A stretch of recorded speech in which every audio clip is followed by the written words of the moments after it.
بسم اللہ الرحمن الرحیم۔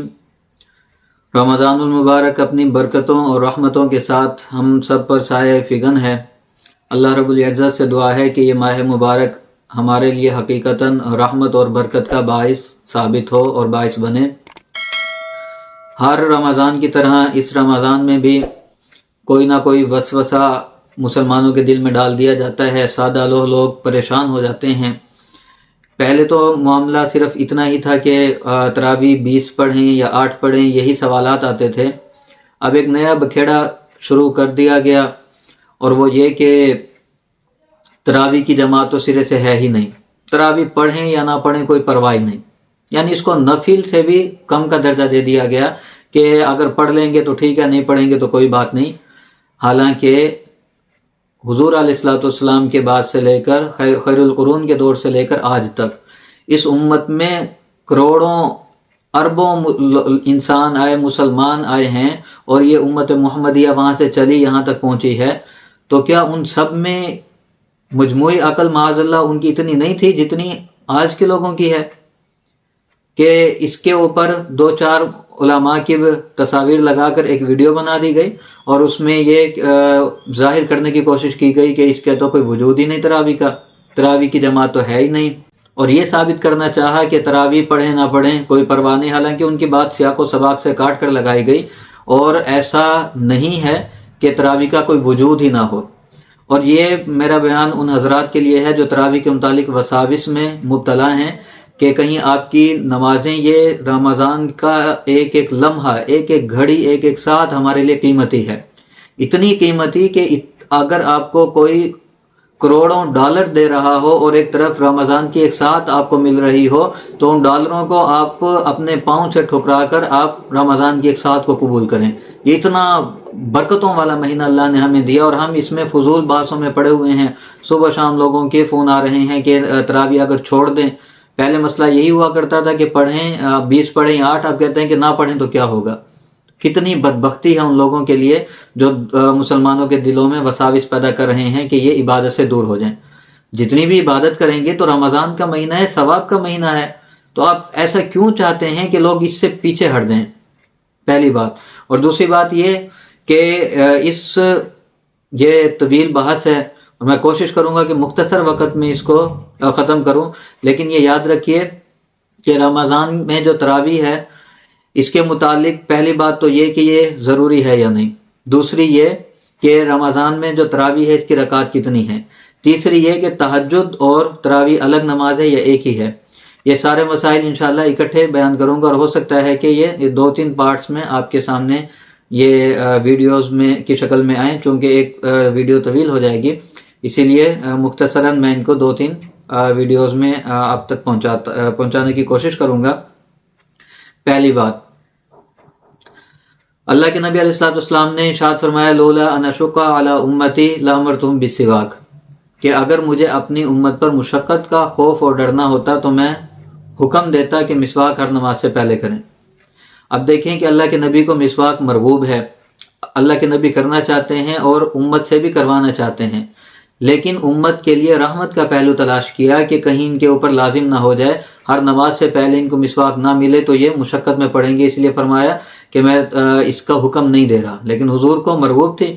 اور کوئی دنیا کا مسلمان یا کوئی عالم ایسا نہیں ہے جو یہ کہتا ہو کہ مسواک معاذ اللہ ثم معاذ اللہ اس کی کوئی حقیقت نہیں، اس سنت کا بالکل یہ کوئی انکار کر دے، حتیٰ کہ یہاں تک آپ کو فتاوی جات ملیں گے کہ مسواک کی توہین یا بے حرمتی کرنے والے کی کیا سزا ہے، لیکن مسواک کو کوئی اتنا نہیں سمجھتا کہ اس کی کوئی حقیقت اور اہمیت ہی نہیں۔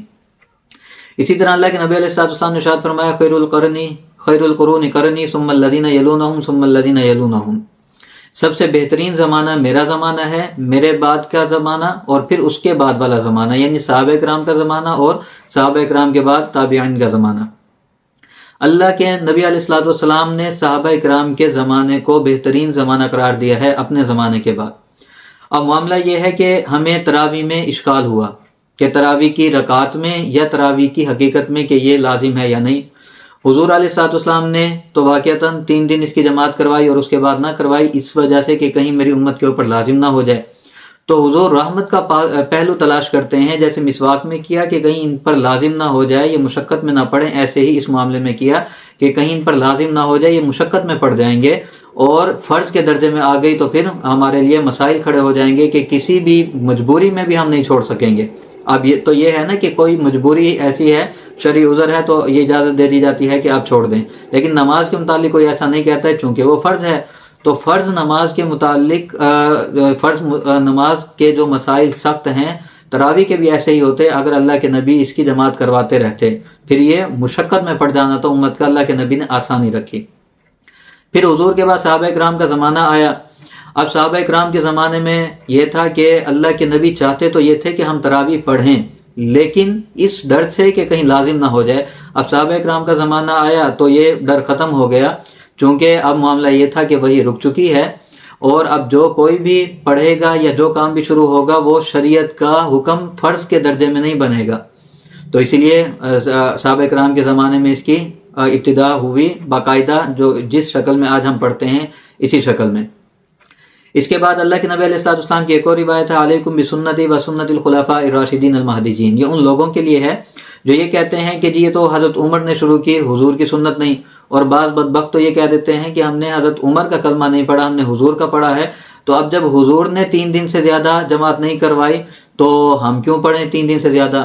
یا 8 رکعت کے متعلق بھی یہ بات کی جاتی ہے کہ حضور نے جب 8 پڑھی تھی بقول ان کے، تو پھر حضرت عمر نے 20 کیوں کروائی؟ اسی لیے ہم تو حضور کی بات مانیں گے، حضرت عمر کی بات کیوں مانیں؟ کیا آپ یہ امیجن کر سکتے ہیں یہ آپ کتنی بڑی بات کر رہے ہیں؟ معاذ اللہ، آپ کے کہنے کا مطلب یہ ہے کہ سیدنا فاروق اعظم رضی اللہ تعالیٰ عنہ کا دین اور ہے اور حضور کا دین اور ہے؟ کیا حضرت فاروق اعظم سے زیادہ آپ کو دین کا پتہ ہے؟ کیا اللہ کے نبی علیہ الصلوۃ والسلام کو آپ حضرت عمر بن خطاب رضی اللہ تعالیٰ عنہ سے زیادہ جانتے ہیں؟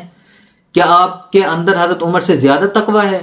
کیا حضرت عمر سے زیادہ آپ کو دین کے مسائل کا علم ہے؟ آپ کیسی جاہلانہ بات کرتے ہیں کہ ہم عمر کی بات نہیں مانتے، حضور کی مانیں گے؟ جو کون عمر ہیں جن کے متعلق اللہ کے نبی خود فرما رہے ہیں، لو کان بعدی نبی جو لکان عمر بن الخطاب، کہ میرے بعد کوئی نبی اگر آنا ہوتا تو وہ عمر ہوتا۔ اتنے جلیل القدر بڑے صحابی، اور ان کے متعلق ہم یہ کہہ دیں کہ یہ عمر کا کام ہے حضور کا نہیں، تو ہم اس لیے نہیں کریں گے۔ اور صرف یہ بات نہیں کہ اس وجہ سے آپ کسی بھی عمل کو چھوڑ دیں کہ یہ حضور کا عمل نہیں تھا، فلاں صحابی کا عمل ہے۔ اللہ کے نبی علیہ الصلوۃ والسلام نے خود حکم دیا ہے کہ عمر کی بات مانو۔ اللہ کے نبی نے خود حکم دیا کہ ابو بکر رضی اللہ تعالیٰ عنہ، حضرت عثمان اور حضرت علی رضی اللہ تعالیٰ عنہ کی بات کو مانو۔ علیکم بسنتی و سنت الخلفاء الراشدین المہدیین۔ یہ اللہ کے نبی علیہ الصلوۃ والسلام کے خوبصورت الفاظ ہیں جو ہمیں کہے گئے، ہمیں بتلائے گئے کہ تم میری سنت کو پکڑو اور میرے خلفائے راشدین کی، یعنی ابو بکر و عمر عثمان و علی رضی اللہ تعالیٰ رضوان اللہ علیہم اجمعین کی سنت کو پکڑو۔ تو اللہ کے نبی خود کہہ رہے ہیں کہ تم نے ان کی سنت کو پکڑنا ہے۔ اب حضور کے متعلق کسی بات میں اختلاف ہوا تو کوئی مسئلہ نہیں، ہم صحابہ کرام کی زندگی کو دیکھیں گے، خلفائے کرام کی زندگی کو دیکھیں گے کہ ان کی زندگی میں کیا تھا، اور جو ہمیں ان سے ملے گا ہم وہ لے کر آگے چلیں گے۔ حضرت فاروق اعظم رضی اللہ تعالیٰ عنہ وہ اللہ کے نبی کے صحابی ہیں کہ جن کے متعلق اللہ کے نبی فرما رہے ہیں اللہ نے عمر کی زبان پر حق کو جاری کر دیا۔ ایسے صحابی رسول جب وہ ایک کام شروع کر رہے ہیں تو وہ ایسا تو نہیں کہ وہ اپنی طرف سے کر رہے ہیں، وہ مزاج رسول سے واقف تھے، اسی لیے انہوں نے اس کام کو شروع کیا۔ تو خوب سمجھ لیں کہ تراویح کی جو نماز ہے یہ سنت موقدہ ہے، قریب علی الواجب ہے، یہ قریب تر واجب کی ہے۔ اس کو چھوڑنے کا گناہ ایسے ہی ہے جیسے واجب کو ترک کرنے کا گناہ ہے۔ اس کو معمولی نہ سمجھیں کہ پڑھ لیا نہیں پڑھا تو کوئی مسئلہ نہیں، اس کو چھوڑنے کا گناہ ہے، اور اتنا ہی ہے جتنا کسی واجب کو چھوڑنے کا ہوتا ہے، اس سے قریب تر گناہ۔ باقی اس کی فضیلت کی بات کریں تو اللہ کے نبی علیہ السلام نے ارشاد فرمایا من قام رمضان ایمانا و احتسابا غفر له ما تقدم من ذنبه، کہ جو کوئی رمضان میں قیام کرے، قیام اللیل کرے، اور احتساب کی نیت سے، ایمان کی نیت سے، وہ ایمان رکھتے ہوئے اور احتساب کرتے ہوئے اپنا وہ قیام اللیل کر رہا ہے، اللہ رب العزت اس کے پچھلے تمام گناہوں کو معاف کر دیں گے۔ تو اتنی بڑی اس کے اوپر فضیلت ہمیں مل رہی ہے، اور پھر علماء نے اس کو اجماع کا درجہ دیا کہ صحابہ کرام کا اس بات پر اجماع ہے، اور اجماع آپ سمجھ لیں کہ اجماع کی قوت اور حیثیت اتنی ہوا کرتی ہے جیسے کوئی مسئلہ نص سے ثابت ہوتا ہے، ایسے ہی اگر کسی ایک معاملے پر صحابہ اکرام کا اجماع ہو جائے یا امت کے علماء کا اجماع ہو جائے تو اس کی حیثیت بھی اتنی ہی ہو جاتی ہے جتنی حیثیت ایک کسی نص سے ثابت شدہ مسئلے کی ہوا کرتی ہے۔ تو اجماع امت ہے، اجماع صحابہ ہے اس بات کے اوپر کہ تراویح کی شکل ہمارے ہاں موجود ہے، اسی شکل میں حضرت فاروق اعظم نے اس کو شروع کیا اور یہ تب سے چلی آ رہی ہے اب تک۔ تو اسی بات پر اجماع ہے، اس کو ترک کرنے والا اور تارک تراویح جو ہے وہ گناہ گار ہوگا، اور اس کے لیے کوئی رعایت نہیں ہے کہ پڑھے یا نہ پڑھے، اس کو یہ اجازت نہیں دی جائے گی۔